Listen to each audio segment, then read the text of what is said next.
Welcome back to the Scholary Stars study platform. आज की इस वीडियो में हम लोग क्लास 6 का चैप्टर नंबर 8 इसके पार्ट्स 1 और 2 हम कंप्लीट कर चुके हैं। इस वीडियो में हम लोग पार्ट 3 को कवर करते हैं। वीडियो को स्टार्ट करते हैं। आज का हमारा टॉपिक है एक्टिविटी 8.4 लेटस मेजर। ठीक, आवी और थीरो एक एक्टिविटी कंडक्ट कर रहे हैं। कंडक्ट बगल में आप राइट कर लीजिएगा, इसका मतलब होता है ऑर्गेनाइज करना। ठीक है, ये फाइंड करने के लिए कुछ एविडेंस, एविडेंस का मतलब होता है प्रूफ, साक्ष्य।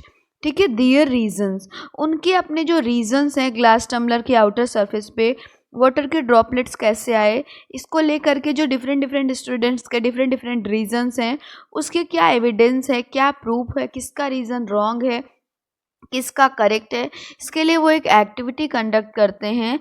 अगर आप चाहें तो आप भी ये सेम एक्टिविटी कंडक्ट कर सकते हैं, जो भी इसमें इंस्ट्रक्शंस गिवन हैं उनको स्टेप बाय स्टेप फॉलो करके, और जो भी आपका डेटा आए उसको आप नीचे एक टेबल गिवन है 8.2 उसमें आप फिल कर दीजिए। चलिए एक्टिविटी स्टार्ट करते हैं। एक्टिविटी में क्या है, सबसे पहले आपको ये बताया गया है कि पहला स्टेप है कि एक ग्लास टम्बलर ले लीजिए, उस ग्लास टम्बलर के हाफ पोर्शन को, मतलब up to the half portion उसको फिल कर दीजिए वाटर से। साथ में उसमें कुछ आइस के क्यूब्स भी डाल दीजिए। थोड़े टाइम के लिए आप ग्लास टम्बलर को छोटे से स्टील के प्लेट से कवर कर दीजिए, और इतना करने के बाद उसे एक डिजिटल वेट को मेज़र करने वाला जो मशीन होता है, जो इजीली हर शॉपकीपर के पास अवेलेबल होता है, उस पर ले जा कर के रख दीजिए। एक्टिविटी का फर्स्ट स्टेप क्या था, एक ग्लास टम्बलर लेना है, उसके हाफ पोर्शन को फिल कर देना है वाटर से, फिर उसमें कुछ छोटे छोटे से इस आइस के क्यूब्स डाल देने हैं। ठीक है, और टम्बलर का ऊपर वाला पोर्शन ओपन होता है, तो इसे आपको स्टील के प्लेट से कवर कर देना है। फिर नीचे जो वेट मेजरमेंट करने वाली मशीन होती है उसके ऊपर ले जा कर के रख देना है। नेक्स्ट हमारी लाइन क्या है, नेक्स्ट स्टेप क्या है, नेक्स्ट स्टेप ये है कि अब आपको लगातार जो उस वेट को मेज़र करने वाली मशीन है उसमें क्या रीडिंग आ रही है उसे ऑब्जर्व करना है। ऑब्जर्व मतलब केयरफुली वॉच करना है, और जो भी डेटा आए हर 5 मिनट पे जो भी डेटा आए, क्या मेज़रमेंट है, क्या वेट बता रहा है, उसे जो टेबल है उसमें आप रिकॉर्ड करते जाइए। इस तरीके से आपको लगभग 30 मिनट तक हर 5 मिनट के गैप पे रीडिंग करनी है। जो भी वेट आए आप जो टेबल है 8.2 उसमें रिकॉर्ड करिए। अब वो क्वेश्चन है कि प्रेडिक्ट, प्रेडिक्ट का मतलब होता है गेस करना। आपने जो कोल्ड वाटर का मास है उसको लेकर के जो प्रेडिक्शंस किए थे, जो गेसेस लगाए थे, क्या वो क्या हुआ, उसका क्या वो सही है कि नहीं। आपको क्या लगता है कि जो आपने प्रेडिक्शन किया था कि कोल्ड वाटर के साथ क्या होगा, क्या उसके वेट में इंक्रीमेंट हुआ या डिक्रीमेंट हुआ, या जो उसका वेट था वो सेम ही था। चलिए आगे इन सब बातों को समझते हैं। जो भी चीज़ें आई, जो भी आपका डेटा आया, आपने फिल किया। सपोज दैट 0 मिनट पे हमारा जो वे मास आया था वाटर का, वो आया था 100 ग्राम। कितना आया था, 100 ग्राम। 5 मिनट पे वेट हो गया 100.1 ग्राम। 10 मिनट पे वेट हो गया 100.3 ग्राम। अब 15 मिनट पे 100.4 ग्राम। फॉर 20 मिनट पे 100.5 ग्राम। 50 मिनट पे 100.6 ग्राम, और 30 मिनट पे 100.7 ग्राम। इस तरीके से आपका मेज़रमेंट आ गया, वाटर का मास आ गया। अच्छा, आपने एक चीज़ देखा, जो हमारी रीडिंग आ रही है वेट की, उसमें लगातार वाटर का जो मास है वो इंक्रीज़ हो रहा है।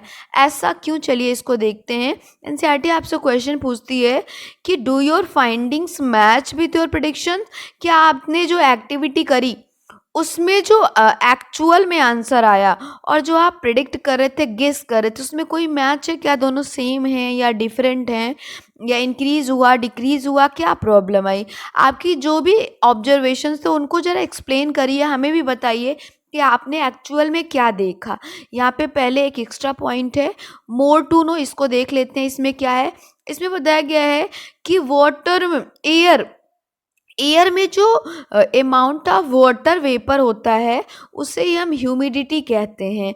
और ये डेली का ह्यूमिडिटी कितना है एयर में, इसको आपके एरिया में ह्यूमिडिटी का डेटा कितना है, ये आप इजली आपका जो न्यूज़पेपर आता है या जो अदर सोर्सेज होते हैं उसके थ्रू इजली आप पता कर सकते हैं।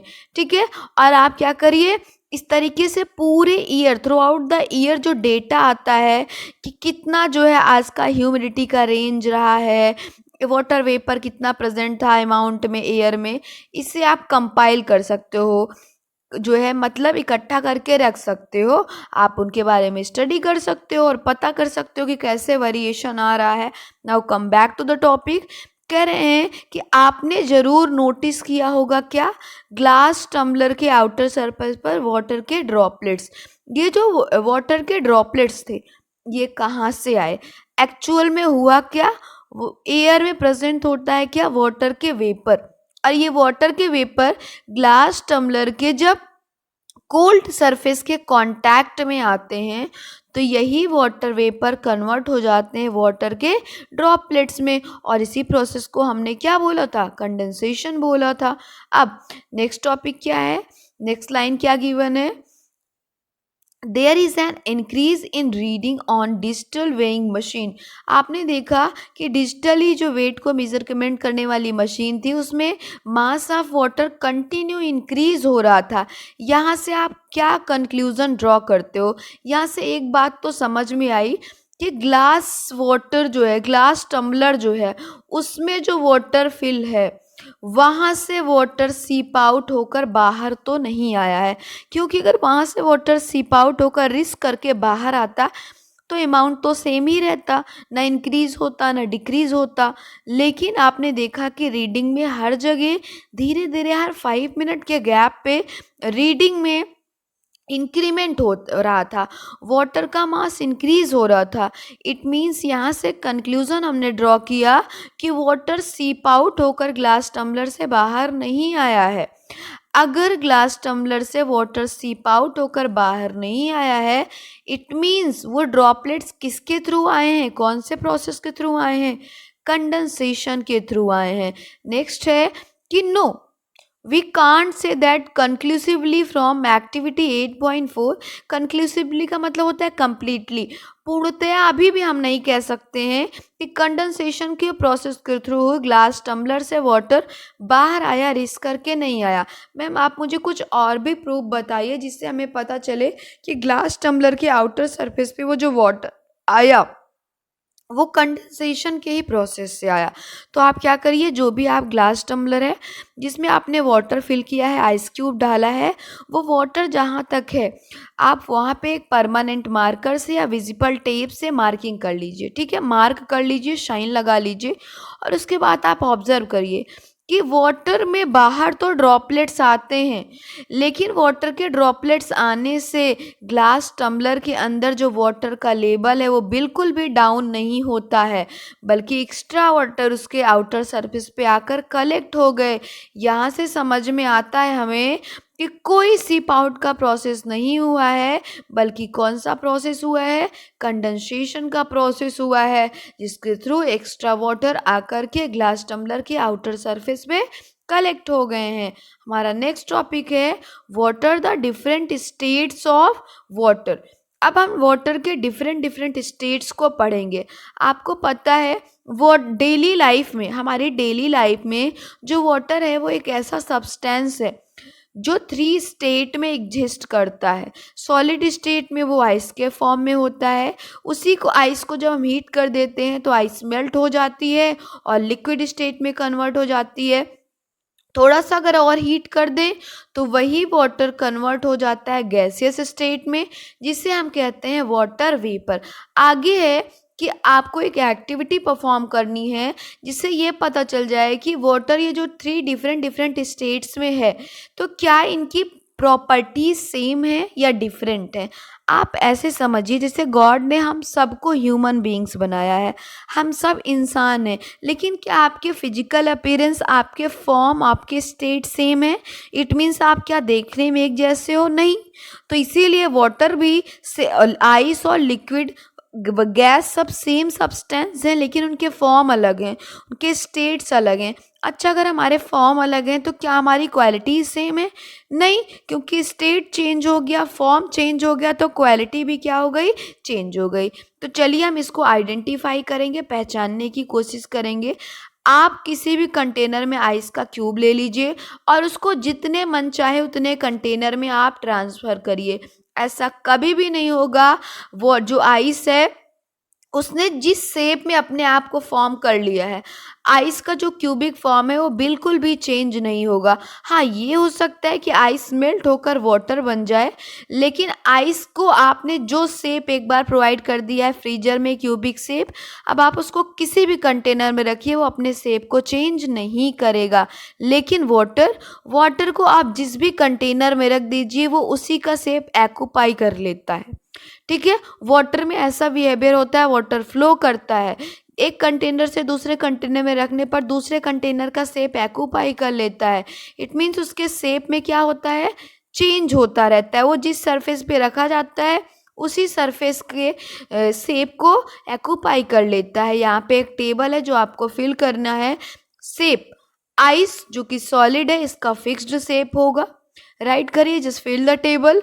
आइस का शेप फिक्स्ड शेप होगा, वाटर का shape not a fixed shape, टे का shape of container, water gas gases state not a fixed shape, ability to flow ice does not flow, water जो है flow easily, gas flow freely, ability to spread not spread, water easily spread and gas freely spread, आसानी से container में spread हो जाता है और पूरे कंटेनर का स्पेस ऑक्यूपाई कर लेता है। अब एग्जैक्टली हम जानेंगे कि वाटर और कि सॉलिड, लिक्विड और गैसेस स्टेट में प्रॉपर्टी में क्या चेंज आता है। वाटर जब आइस फॉर्म में होगा मतलब सॉलिड स्टेट में होगा तो आप उसको किसी भी शेप कंटेनर में रख दीजिए, वो कभी भी आप कंटेनर के अकॉर्डिंग अपने आप शेप को चेंज नहीं करेगा और ना ही आइस फ्लो करेगा ना ही स्प्रेड होगा। लेकिन वाटर फ्लो भी करता है, अपने शेप को चेंज करता है। इट मीन्स उसका फिक्स्ड शेप नहीं होता। जिस कंटेनर में रखेंगे उसी कंटेनर का शेप ऑक्यूपाई कर लेगा। लेकिन वेरी इंपॉर्टेंट पॉइंट, वाटर जो है वो किसी भी कंटेनर के शेप को तो ऑक्यूपाई कर लेता है लेकिन उसका वॉल्यूम ऑलवेज क्या रहता है? कांस्टेंट रहता है। जो वाटर होता है उसमें स्प्रेड होने की क्वालिटी होती है, वो आसानी से फैल जाता है लेकिन उसका वॉल्यूम कांस्टेंट होता है। अगर ऐसा है आपने 1 लीटर जो है वो मिल्क लिया है तो ऐसा नहीं है कि अगर बाउल में रखेंगे तो 2 लीटर हो जाएगा, बॉटल में रखेंगे तो ½ लीटर हो जाएगा, ग्लास में रखेंगे तो 1 लीटर हो जाएगा। वॉल्यूम फिक्स रहेगा। हाँ, लेकिन मिल्क को अगर आप बाउल में रखेंगे तो बाउल का शेप ले लेगा, ग्लास में रखेंगे तो ग्लास का शेप ले लेगा, या फिर आप कह सकते हैं कि आप बॉटल में रखेंगे तो बॉटल का शेप ले लेगा। नेक्स्ट है वाटर वेपर जो कि गैसेस स्टेट में होता है। कह रहे हैं कि जो गैसेस स्टेट में वाटर वेपर होता है बड़ा इजीली स्प्रेड होता है और जिस जगह पे रहता है वहाँ जितनी भी खाली जगह होती है उन सबको ये ऑक्यूपाई कर लेता है। इसका कोई फिक्स्ड शेप नहीं होता। रूम टेम्परेचर पे जो वाटर वेपर होते हैं वो इनविजिबल होते हैं, दिखाई नहीं देते हैं। हाँ, अब आप कहेंगे मैम वाटर जो हम बॉयल करते हैं तो वेपर दिखाई देते हैं। बिल्कुल, तब वो रूम टेम्परेचर नहीं रह जाता ना, तब वो 100 डिग्री सेल्सियस का टेम्परेचर है। रूम टेम्परेचर मतलब कितना? 25 डिग्री सेल्सियस। अगर वाटर को का इवेपोरेशन डिफरेंट प्रोसेस में होता है। जैसे क्लॉथ्स अगर ड्राई हो गए, सूख गए, मतलब उसमें से जो वाटर थे वो एपोरेट हो गए। फ्लोर पे जब मोपिंग हुई, पोछा लगा तो थोड़े टाइम के बाद वाटर सूख गया, पानी डिसअपियर हो गया। कौन सा प्रोसेस हुआ? वाटर वेपर के फॉर्म में कन्वर्ट होकर के एवेपोरेट हो गया। अब आप तीनों स्टेट्स के बारे में बहुत अच्छे से जान गए हैं। कुछ और भी सब्सटेंस होते हैं जो तीनों स्टेट में होते हैं। फॉर एग्जाम्पल वैक्स, ऑयल और घी। अब ये सॉलिड में भी होते हैं, लिक्विड में भी होते हैं और गैस में भी होते हैं। अगर आपसे सॉलिड सब्सटेंस के कुछ एग्जाम्पल्स पूछे जाएं तो आप बता सकते हैं स्टोन, वुड और ग्लास। आपसे लिक्विड के एग्जाम्पल पूछे जाएं आप बता सकते हैं मिल्क और ऑयल। नेक्स्ट है, अब गैस के आपने देखा होगा अगर मम्मा घर में जो है कुछ अच्छा कुकिंग कर रही है तो बिना किचन में गए ही हमें पता चल जाता है। कैसे? स्मेल के थ्रू, उसकी स्मेल जो कुकिंग हो रही है उसकी स्मेल के थ्रू हमें पता चल जाता है कि कुछ यमी सा फूड जो है आज कुक हो रहा है। और वो जो स्मेल थी वो एयर के थ्रू हमारी बॉडी में आती है, एयर के थ्रू हमारी नॉस्ट्रिल तक आती है और फिर हमें पता चल जाता है। अगर कुछ इंपॉर्टेंट गैसेस आपको मेमोराइज करने हो तो आप बता सकते हैं कि मैम एटमॉस्फेयर में 2 यूज़फुल गैसेस होती हैं, ऑक्सीजन और carbon dioxide gas. I hope आपको ये वीडियो पसंद आया हो। आज के इस पार्ट में इतना ही, नेक्स्ट पार्ट में हम नेक्स्ट टॉपिक को कवर करेंगे।